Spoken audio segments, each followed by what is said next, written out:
My name is Rishad. Today is 28th of January 2024, and I'll be going over the results for the 5th week of strategy number 3 for front testing Tesla, predictions based on the option chain analysis.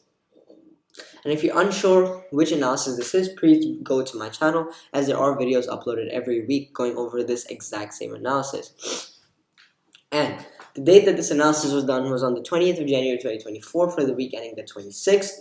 For Tesla, the week opened at 212.26, and the prediction was that the market goes down, which is the case since the weekly close is 183.25, which gives us a weekly P&L of 29.01, and in percent, that's 13.67%. So our cumulative P&L is 27.36%, whereas Tesla's cumulative P&L in this much time is minus 30.56%. And Tesla's weekly change in percent for this week was minus 13.64%. So our alpha is now 57.92%, which is an outrageously high amount. So this strategy is going extremely well for Tesla. But that concludes my video this week. Thank you for watching. Enjoy, and I will see you next time.